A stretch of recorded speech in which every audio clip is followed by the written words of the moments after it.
donc ces élèves, nous sommes au petit D maintenant, énergie mécanique d'un pendule élastique horizontal. Le schéma que vous avez disposé au tableau, on va essayer de voir quelles sont les formes d'énergie qu'on peut avoir. D'abord, on va supposer que le dispositif là est placé à un niveau où il n'y a pas d'énergie potentielle, c'est-à-dire que la hauteur est égale à 0. Donc là où il est placé là, on suppose que la base Z est égale à 0. Donc, énergie potentielle de pesanteur, est nulle.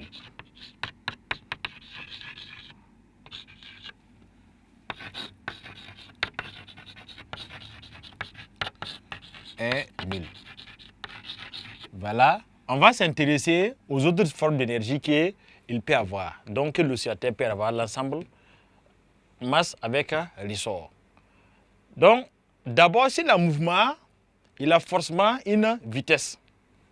Donc, s'il a une vitesse, ça veut dire qu'il a une énergie appelée énergie cinétique. Donc, c'est l'énergie liée du fait qu'un corps possède une vitesse. Alors, et lors de son mouvement-là, avec les ressorts créent ce qu'on appelle une tension qui tend à s'opposer. Donc, on sait que quand le solide va revenir vers ici, là, quand le ressort sera comprimé, après, ce qui le repousse là, c'est comme le ressort qui est une force qui le repousse. Donc, ça veut dire que le ressort, en se comprimant, emmagasine de l'énergie. Et c'est cette énergie qu'il va utiliser pour repousser le solide qui va repartir de l'autre côté. Donc, cette énergie emmagasinée par les ressorts là, on appelle ça énergie potentielle élastique. Donc, ressort, donc en position comprimée ou étirée,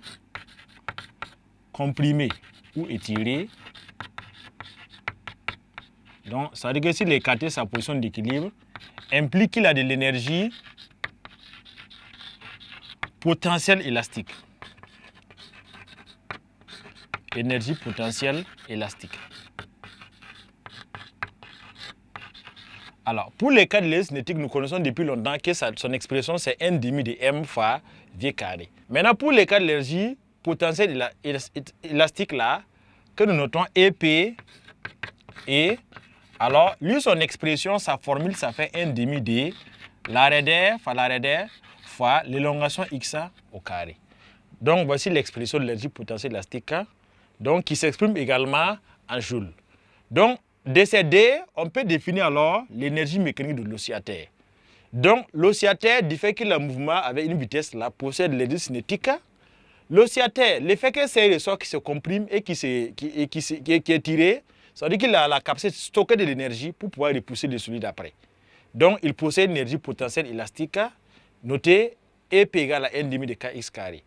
Donc, l'énergie mécanique, là, est la somme des deux types d'énergie. Donc, l'énergie mécanique de l'oscillateur,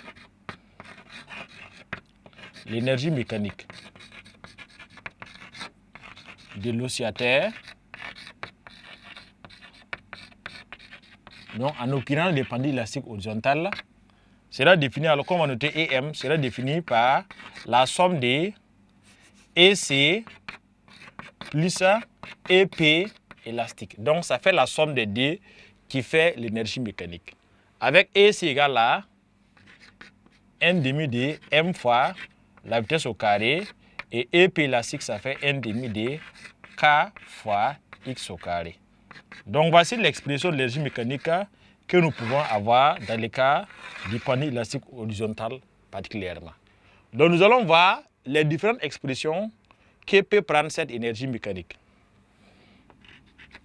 Donc, cette énergie mécanique, on va définir quelques positions. On va supposer que ici, c'est la position d'équilibre du ressort. Alors, on va supposer qu'il va se comprimer pour aller jusqu'à une position moins x maximale. On avait dit qu'il peut aussi entre moins 5 et plus 5. Et on va supposer qu'après, il peut partir de l'autre côté à une position maximum positive qui est plus 5. Donc, le ressort oscillant entre le solide oscillant entre ces deux positions-là, quelles sont les expressions de l'énergie mécanique à ces différentes positions? Alors, en cette position, quand le solide va arriver à moins xm là, il va rebrousser chemin. Donc, avant de rebrousser chemin, il partait dans une direction et il repart dans la direction contraire, forcément, la vitesse s'annule lors du changement de direction. Donc, lors d'un changement de direction, la vitesse s'annule. Donc, ici, V égale à 0. Ici également, c'est pareil. Quand on va tirer sur le solide vers là, et il va osciller, quand il va osciller venir vers la droite avant de repartir, il change carrément de direction. Donc, ça s'annule avant de changer de direction. Puisqu'il part d'une direction positive à une direction négative. Donc, entre positif et négatif, forcément, il y a moins qui est au milieu. Et il y a 0 qui est au milieu. Ça va s'annuler forcément. Donc, ici également, le V vaut 0. Alors, donc, nous allons voir les expressions. Donc, ici, en cette position-là, EM égale à quoi? Quand nous sommes à cette position, la vitesse est nulle. On a dit que ça fait 1 demi de mv carré plus 1 demi de kx carré. Donc là-bas, on voit que le v est nul. Donc tout ça là va s'annuler. Donc il va rester, ça là c'est le manque d'énergie potentielle. Donc quand nous sommes là-bas, l'énergie mécanique est égale à l'énergie potentielle élastique. Puisque comme lui est nul, ça veut dire que le cinétique va s'annuler. Donc il va rester ça seulement. Donc c'est égal à l'énergie potentielle élastique. Donc l'expression vaut 1 demi de k x carré. Bon, comme on va mettre x maximal carré. Alors, maintenant quand nous sommes ici, à la position d'équilibre, bon, on va passer à l'autre position. À l'autre position extrémale, c'est pareil. Alors, la vitesse est nulle et x est maximal. Donc là-bas, nous avons que EM égale aussi à EP élastique égale à n demi de k fois xm au carré. n demi de k xm carré. Nous allons voir maintenant la position d'équilibre quand nous sommes en cette position-là. En cette position, x égale à 0. Quand x égale à 0, quelle est l'expression de l'énergie mécanique? Donc, celui vaut 0, il va rester cette partie-là. Donc, qui est l'énergie cinétique. Donc, on peut dire qu'à la position d'équilibre là, l'énergie mécanique est égale à l'énergie cinétique, donc qui vaut 1 demi de m v carré. Donc là, c'est quand nous sommes à la position d'équilibre, on peut écrire V équilibre. Donc voici quelques expressions. Donc en un point quelconque, l'énergie mécanique, c'est la somme des D. Énergie cinétique plus énergie potentielle. Donc si on est à un point x0, V0, on remplace x0 et V0 par les valeurs et on calcule l'énergie mécanique qui s'exprime en joules. Maintenant, quand nous sommes en particulier aux deux extrémités, comme la vitesse est nulle là-bas, donc ça veut dire que lui va s'annuler. Il reste, lui là, c'est le qui est l'énergie potentielle élastique. Donc, il vaut 1 demi de kx carré. Et quand nous sommes à la position d'équilibre également, là-bas, c'est x qui s'annule.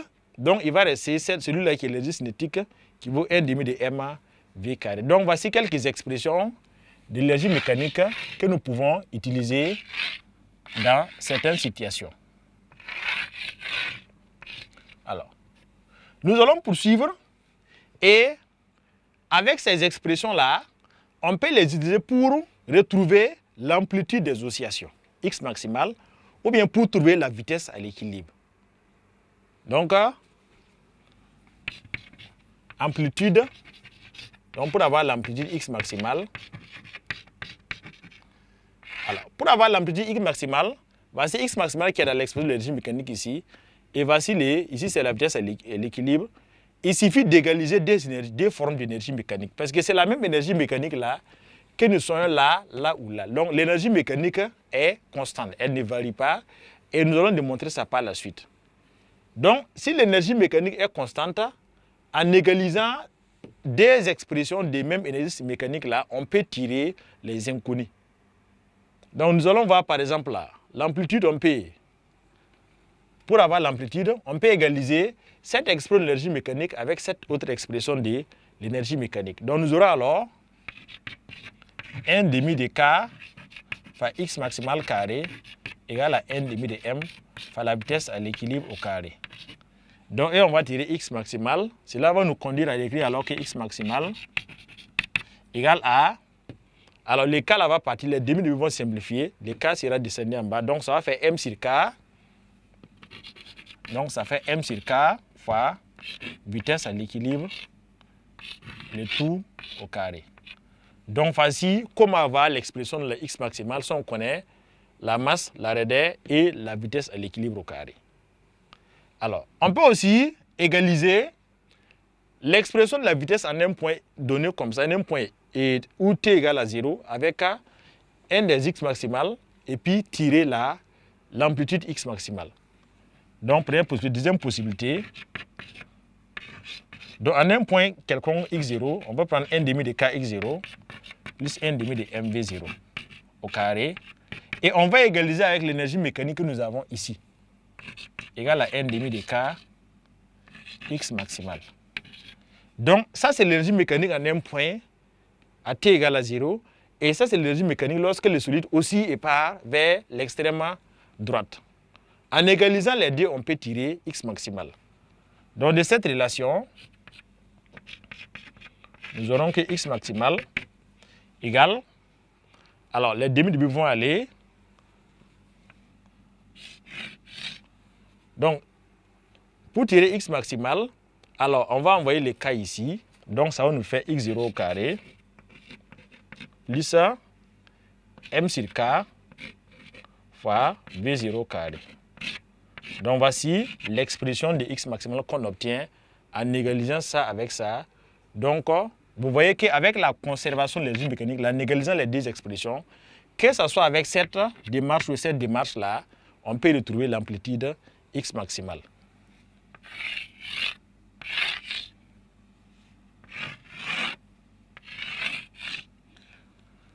Alors, si on voulait la vitesse à l'équilibre également, avec la relation que nous avons utilisée ici, là, on peut tirer vitesse à l'équilibre en disant que vitesse à l'équilibre serait égale maintenant à, alors, ça serait égal à k sur m fois x maximale, racine de k sur m fois x maximale, le tout au carré. Donc, l'énergie mécanique est beaucoup utilisée pour retrouver les amplitudes x maximale ou v maximale, v à l'équilibre, lorsque nous avons d'autres informations complémentaires sur le nocé.